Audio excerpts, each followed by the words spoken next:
starring Loretta Young. Hello. Tonight our interest lies in a triangle. A man, a boy, and a car. Does that sound familiar? Oh, yes, and there's also a lady in the case. You know, our story tonight would be an idyllic love story if it weren't for one thing. And his name is Tom Stevens. Oh, there's nothing really wrong with Tom, except that he's in the springtime of life. And like spring, Tom's just busting out all over. That's because Tom is a teenager.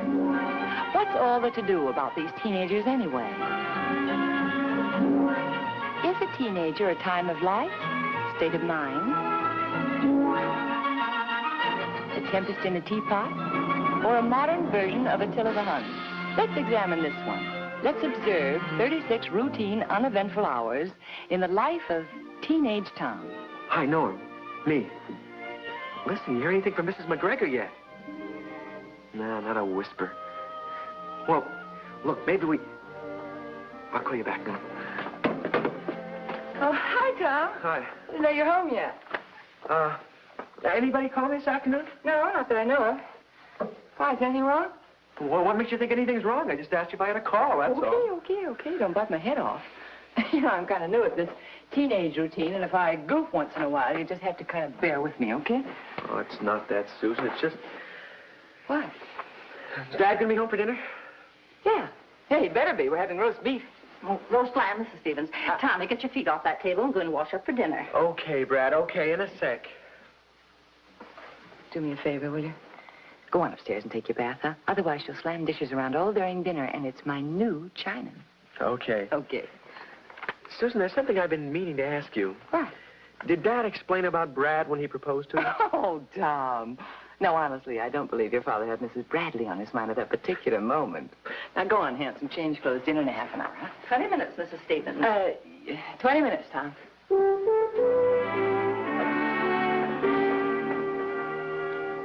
Darling, you should have seen the counsel for the defense. Did I have him squirming? Oh, I'll bet you did. How's the jury? I think they're with me. Good. I'd call them superior types, then. Dad, I thought you might want to know what happened today. Yes, the game. How'd you make out? Oh, we won, but that's not what I was going to say. Well, how'd you do? I didn't get too much of a chance. I didn't get in until the last 2 minutes of the fourth quarter. Oh, I'll get it, Dad. No, it's for me. I asked Pearson to call. Excuse me. Surely, dear. Hello? Mrs. McGregor? Oh, yes. Well, this is Mr. Stevens speaking. Uh-oh, Mrs. McGregor. Tom, what's it all about? I'm sunk. Well, what accident? We got horsing around in the car this afternoon.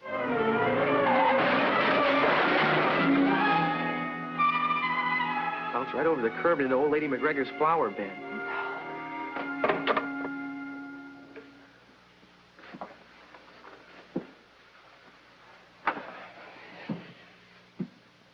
Well, Tommy. Yes, sir. Why couldn't you have been man enough to tell me this? Dear, I think he's been trying to tell you all evening, haven't you, Tom?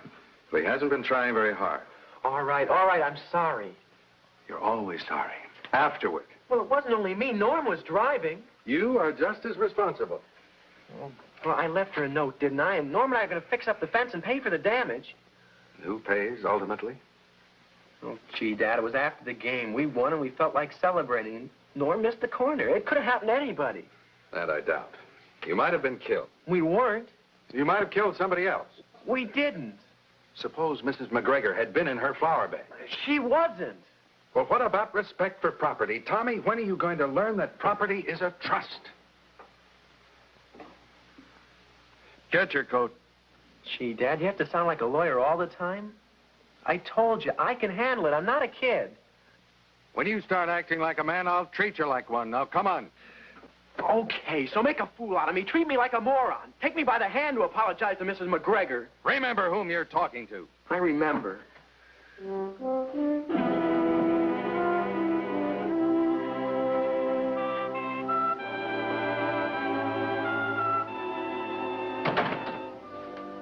Well, that was quick. How's Miss McGregor? Too generous, I thought. Say, Tom, I got big news for you. Miss Rogers called. They're going to do your parody at school tomorrow night. You're kidding. Oh, I'm not kidding. I told you it was good. Oh, gee, I got to get a hold of Norm. Dad, can I have the car? Well, after what happened this Oh, I afternoon, don't think it'll be very long, dear. Will you, Tom? No, but if I don't see Norm tonight, well, we're sunk. Yeah, I know. Is it okay, Dad? I suppose. Oh, it's gee, that Dad, important. thanks. Don't forget to put the car back in the garage when you get home. And don't slam the door. I don't think he got that last one, Roger. He's halfway to Norton's by now. Oh, come on, sit down, relax, huh? Want some coffee? No, thanks. How about a cigarette? Ah, that I'd like. Good. Say, what's all this rehearsing business? It's for the junior prom tomorrow night. Oh? Tom's class is putting on a scene for the Mikado. You know, he wrote a very interesting parody on, what's the name of that thing, Three Little Maids Are We? Do you know he's got talent? No, I didn't know. Well, he has. He didn't tell me. He never tells me anything. Too busy crashing into flower beds. Oh, look, sweetheart, this is all pretty new to me. Having a husband and a son all at once, and loving you both. Oh, darling, it must be terrible. Inheriting me and Tom together. Nonsense. It's wonderful. You know, it's like having a letter from the president and the carbon copy, both autographed. Oh, Susan, I love you. I know, darling, because I love you, too. But couldn't we keep the crises down to a minimum? Sort of build up our strength for one good one, maybe once a week, huh? For your sake, dear, as well as his. Sweetheart, I'll try. Sir, help me, I'll try. Roger, aren't you going to be late, dear? No. Not if I make all the traffic lights. It's a matter of split seconds. Well, take it easy, Pop. I don't have to bail you out. That would be a switch. Goodbye, dear. Goodbye, honey. So long, son. Take it easy, Pop. Do you want any more pancakes, Mrs. Stevens? Oh, no, thanks, Miss Bradley. Well, I do. Well, I'm glad to see you've got your appetite back. You all set for tonight, Tom? Yep, all squared away. I got Linda gardenias. She got a new dress that's top secret, so I didn't want to take any chances. And I didn't tell her about the parody. I'm saving that for a surprise. Smart boy. What time are you picking her up? Oh, about 8:30, I guess. I have to pick up Bill and Sally on the way. I'm going to have a foursome, huh? It should be fun. Here you are, Tommy. Oh, thanks, Brad. Tommy! Tommy! I forgot to put the car away. You forgot to put the emergency brake on, too. Oh, brother. When I touched the car door, it rolled down the driveway and through the steward's hedge. Gee, Dad, I'm sorry. That's no good, Tommy. You're always sorry. You don't think. Tommy, you'll be late for school. You better Just a moment, please. Son, I've got to find some way to impress upon you that responsibility goes hand in hand with privilege. So, you can't use the car again. Not until I see a change in attitude. Oh, Dad, you can't. Not tonight. As of right now. But I've got to have the car tonight. I'm taking Linda and Bill and his date to the dance. It's important. If this dance is as important as that, you can do what I used to do. Take the bus or walk. Walk? Yes. Well, with Linda in her new dress? Listen, Dad, please, I promise you, you'll see a big change in me. Tommy, I've been hearing nothing but promises for months. Now, this time, I must stand by my decision. When you're adult enough to understand that, I'll be indulgent enough to restore your privileges. I don't understand anything anymore.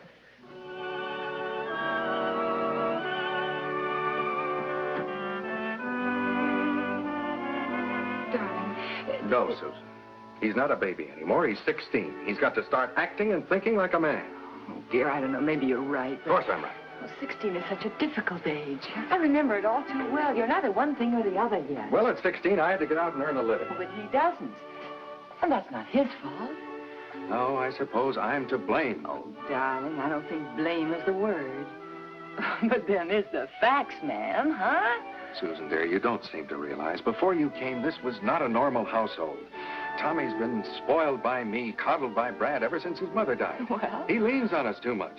But now, no more. Something's got to be done. What do you mean? Well, I think I'll send him away to school. Or he'll get discipline, a sense of order, responsibility. Or maybe if he has to get out on his own, he'll learn to stand on his own 2 feet. Think for himself. Oh, I'm sorry, dear. I've got to go. Yeah. Bye.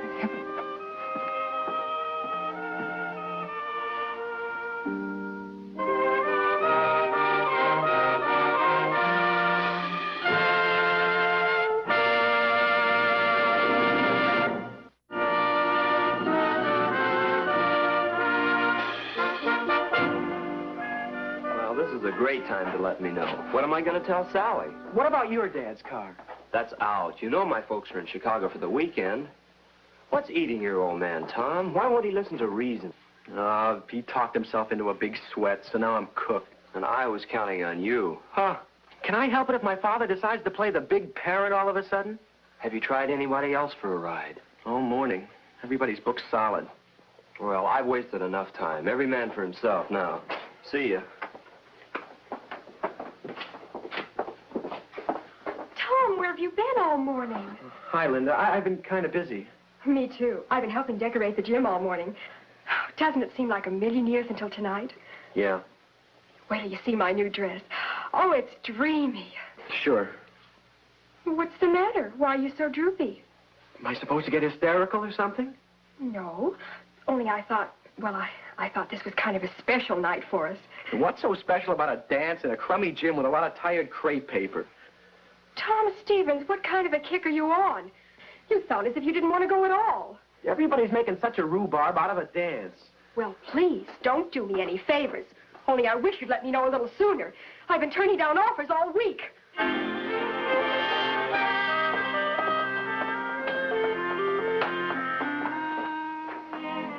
I'd like to inquire if I could rent a car for tonight. How much does it cost? $10. Well, I'm not going to keep it out all night. I'll get it back by 1. Still 10, huh? Well, look, have you got a red convertible? Swell. Yeah, I guess I'll take it. My name is Tom Stevens. Hold it for me. I'll be down in an hour. Yeah. Matinee. Let's see. Droit de fou. Fou, that's it. 5, 6, 7, 8. Ouch.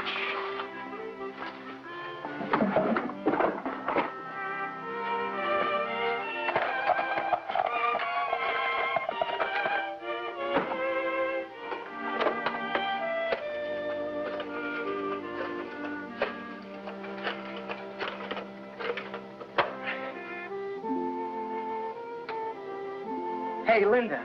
Hi. Yeah, I just want to tell you that creep you were talking to this morning wasn't me. Well, if it wasn't, you were giving a darn good imitation. Look, you don't have to explain to me. You made it very clear this morning. When people aren't interested in me, I'm not interested in them.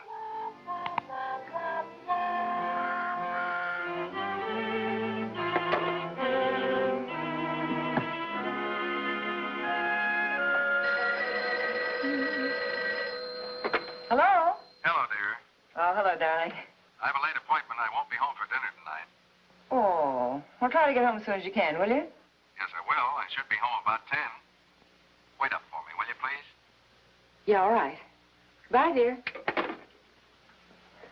Hi. You going someplace? Yeah, I'm going someplace. For good. Oh. You've made up your mind, I suppose, hmm? I didn't have to make up my mind. It was made up for me. This morning. Tom, nobody can do that for you. You're not a child, you're a man. Whatever that means. He's kept harping on it so much I wouldn't know. Susan, he's ruined everything. There's just no point in talking about it anymore.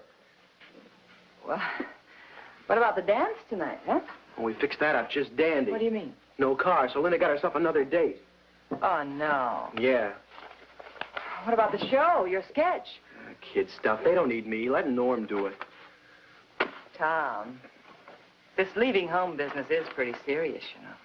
Yeah, like being sent away. Only this time I'm going to save him the trouble and expense. I'm going to enlist. Enlist? That ought to make him real happy. Well, enlisting is sort of for keeps, isn't it? I mean, doesn't the Army take kind of a dim view of men just kind of popping in and out of it, huh? Maybe the Army will make a man out of me. Tom. Tom, wait a minute. Tom, there's a little something about age, too, isn't there? People have lied about their ages before. Oh, sure, I know they have, but after all, recruiting sergeants are pretty smart, aren't they? Gee, the last thing I'd like to see happen to you right now is that they send you home like a runaway kid. Hmm? Thanks for the tip. Tommy. All right. But you take care of yourself, you hear? And remember, we love you. Oh, yeah, me too. Not as much as your dad, perhaps, but I love you, too. What are you going to tell him? I don't know yet. I sure hate to hurt him. Yeah. Yeah, sure.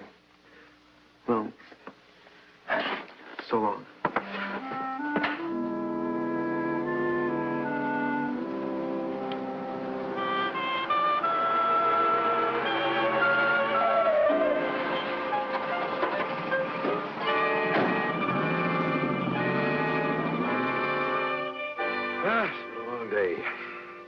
Suppose there's no use waiting up for Tommy. Guess we can call Junior Prom a special privilege night. Yeah, I was rather hoping he'd be home early. He didn't have a date, as it turned out. Hmm? Well, I thought this was the big thing, the sketch, the dance. Yes, it was.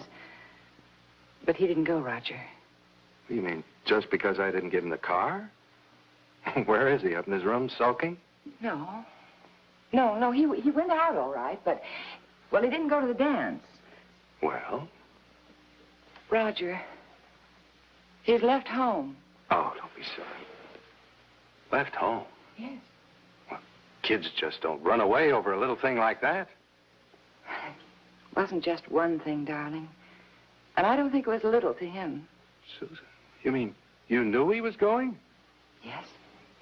Why didn't you do something? Why didn't you stop him? Well, I did talk to him, but I didn't try to stop him. But why, Susan? Because I wanted him to have a chance to think for himself. Oh, why didn't you tell me this earlier? I've got to do something. I'll call Chief Cars.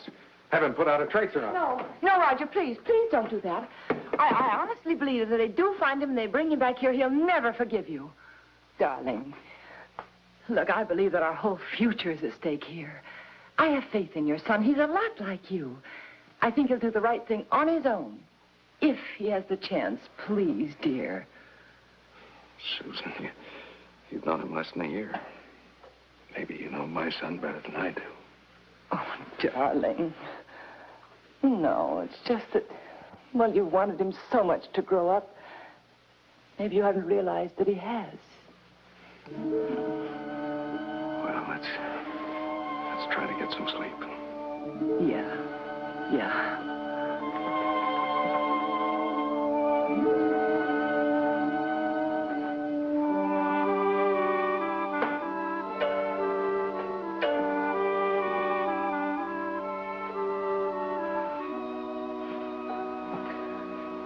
It's a long night, isn't it? Yeah. Well, wish you'd get some sleep, honey. Roger, I'm scared. I'm scared to death of what I've done to you and Tom. No, you're right. Darling, I know now that you're right. Well, I don't. All my big fat talk about he's a man. All I can think of is how young he is. Oh, come on now. Where's that faith you were talking about? Roger, I love you.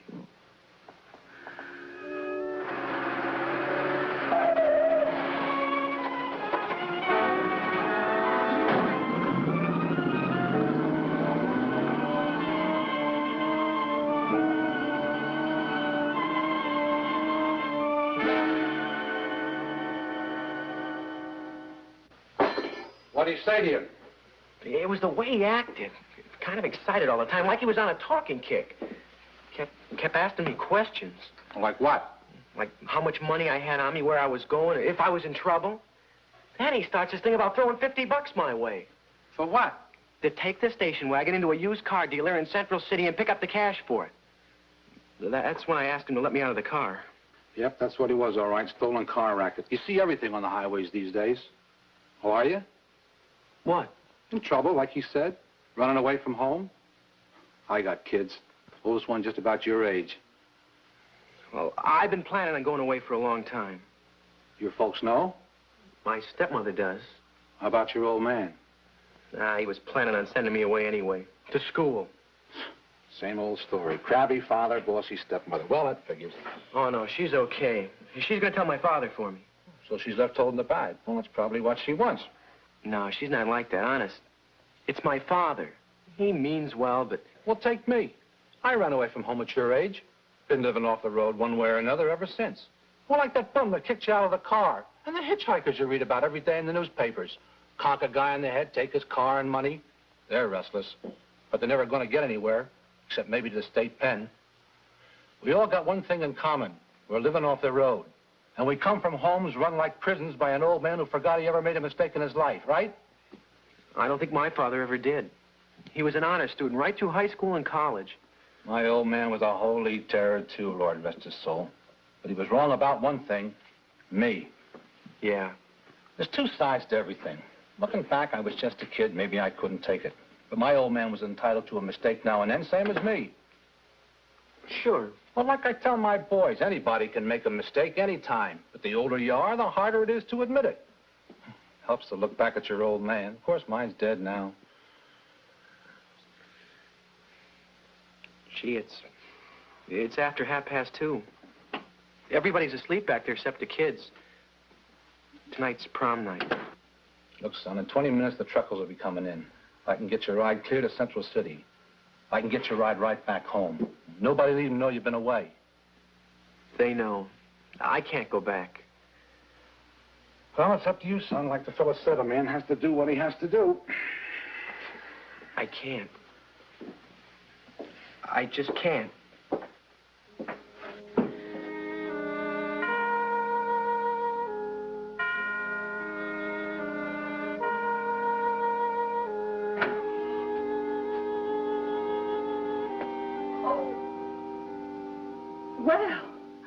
Well, you're up kind of early, aren't you?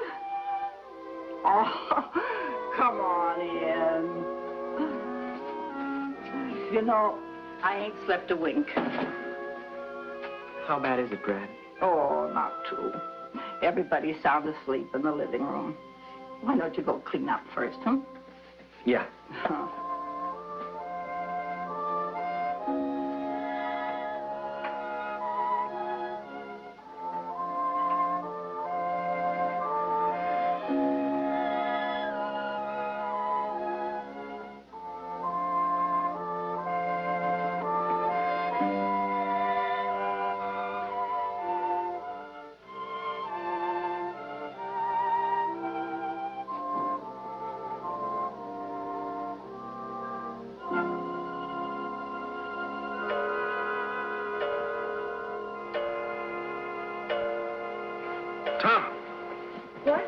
Tom, boy.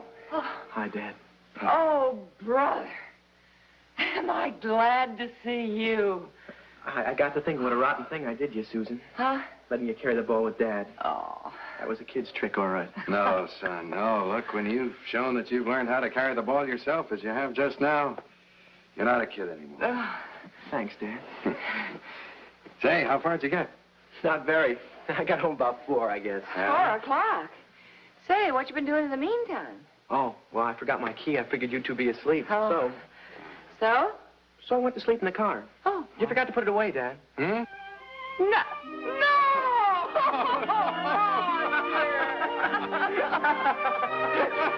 What on your